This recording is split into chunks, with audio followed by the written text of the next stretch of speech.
all spiritual perfections will mine greater than the achievements of the mystic yogis who do pranayama for millions of lifetimes. You see?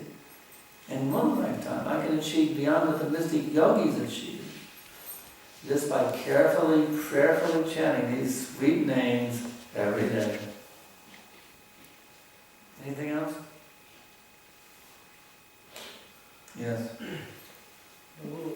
Sadhu Sangha is very important for the devotees. So, what's important? Sadhu Sangha. Sadhu Sangha is very important for the devotees. yeah, but most of the time we will not get the very high level devotees. So how to get that kind of associations? Often we will not get the high level devotees association, so how to get that association? You have to always be in the association of high level devotees. You think they're limited to their bodies? No. Prabhupada said there's two types of seva. There's Vapu seva and Bani seva. So the high level devotees, you can serve them when they're physically present, that's called Vapu seva. And or you can also serve them when they're not physically, when they are or they are not physically present, by serving their instructions. That's called Bani seva. In fact, I accepted Prabhupada as my guru before I even saw him. Just by hearing about him. Just through Vani, I accepted him as my spiritual master. And so you have to take the advanced devotees within your heart. Whether they're present or not physically doesn't matter. It is simply a matter of your faith and your conviction. If you will take the exalted Vaishnavas within your heart as your worshipful deities and always serve them and remember them, pray to them, try to please them in every way, they will be present with you at every minute. You will never be separated. Just like from that very moment I accepted Prabhupada as my spiritual master. I've never been separated from him for a minute. And Prabhupada is always with me at every minute. So you simply have to have that faith that the spiritual master, that the advanced devotees are fully present in their instructions. And that way you're never separated from them. You understand? Any other questions? Let's see, on the internet. No? No more internet questions? So we're almost out of time. Any other questions? Everyone's fully satisfied now? Ready to take over Maya? Kick Maya out of your heart once and for all? Give Maya a good kick? Get her totally kicked out of your heart? Everyone ready to give Maya a big kick? Get out of here.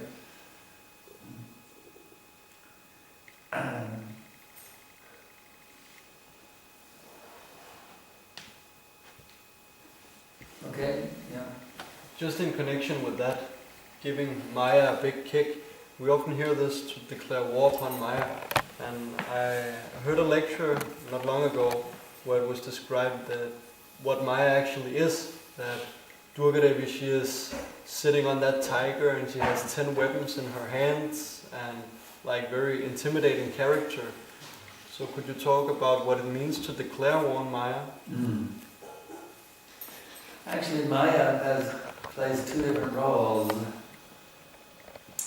This is described in the Brahma Samhita. Let's see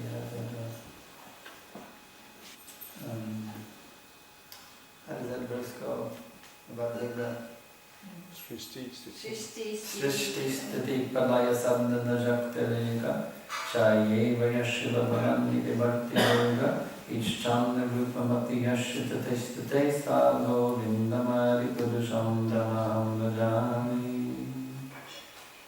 I worship Durga, the primary Lord. Let's see, the external potency Maya, who is of the nature of the shadow of the Chit potency, is worshipped by all people as Durga, the creating, preserving, and destroying agency of this mundane world.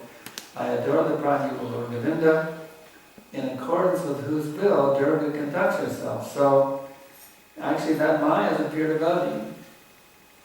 Maya or Durga Devi is a pure devotee. But she has a duty, she is the warden of the prison of this material existence. So prisoners who are well behaved, it's her duty to see they become released from the prison. And those who are rascals, it's her duty to confine them very tightly within her grip. So, you need to get in the good side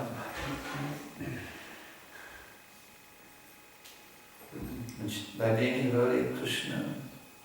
And then, so the Maya you're declaring war on is the Maya within your own heart, which obliges you to be a servant of your senses. The personality Maya is actually a pure devotee. She's actually a well-wisher.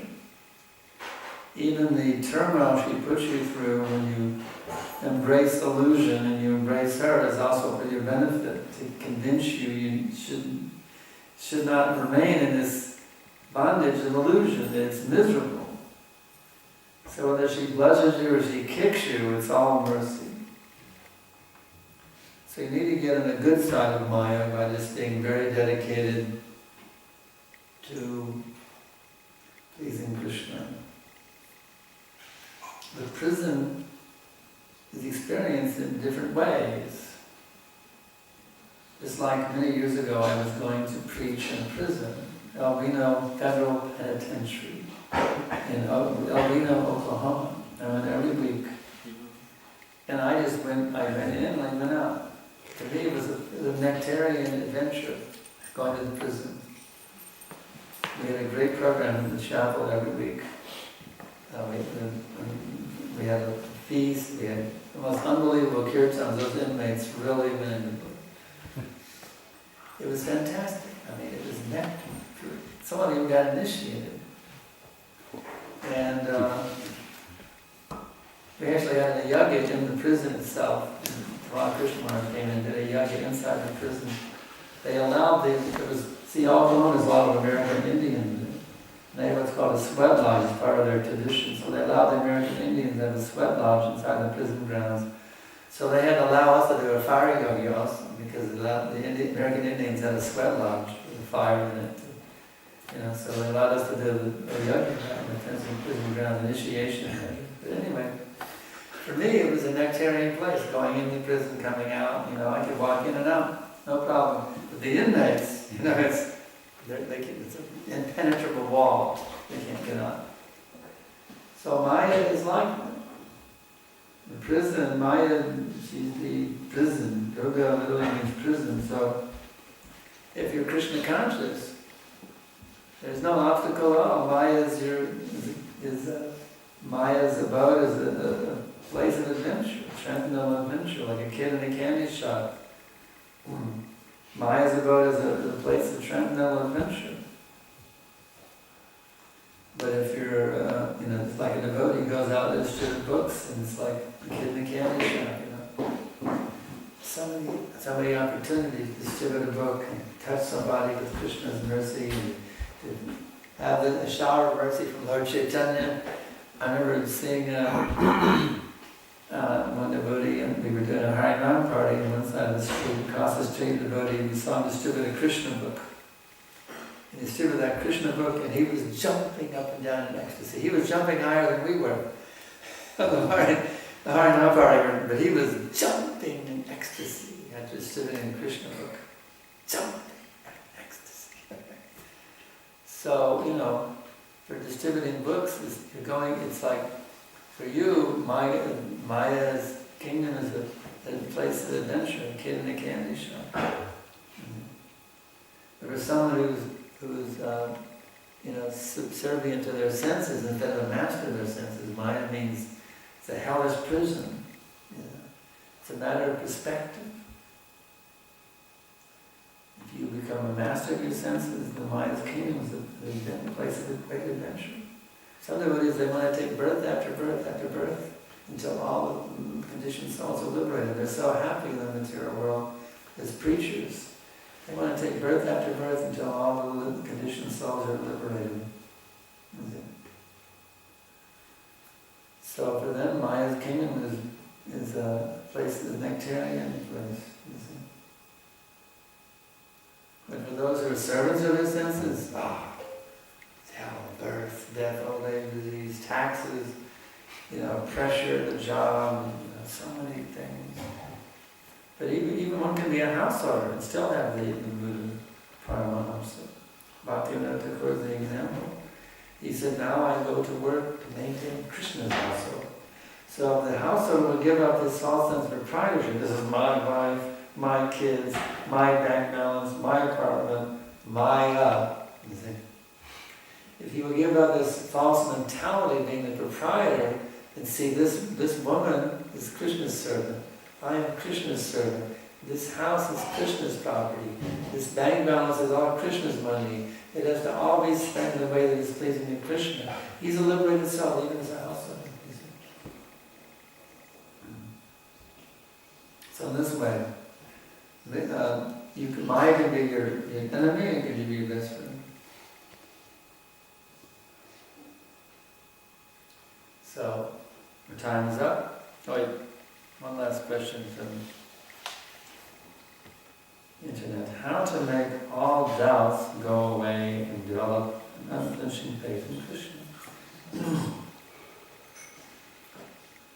By hearing submissively from the spiritual master and exalted Vaishnavas.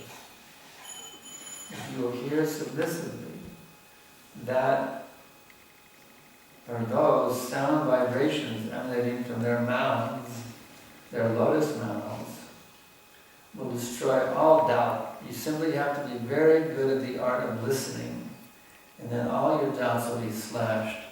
And you can always inquire also. If you have things that you're doubtful about, ask questions. That will speed up the process. If you have doubts, then ask questions. Specifically bring forward those things which are troubling your mind, that you don't understand, that don't make sense to you. Bring those out. And let them be, let the spiritual master and the exalted devotees, shed light on those specific points that are causing you doubts. So, we'll stop here. We thank you all very much. Kanakara Srimad Bhagavatam ki jai. Srila Bhagavatam ki jai. Jai Ho. His Grace Sankarsana Prabhu ki jai.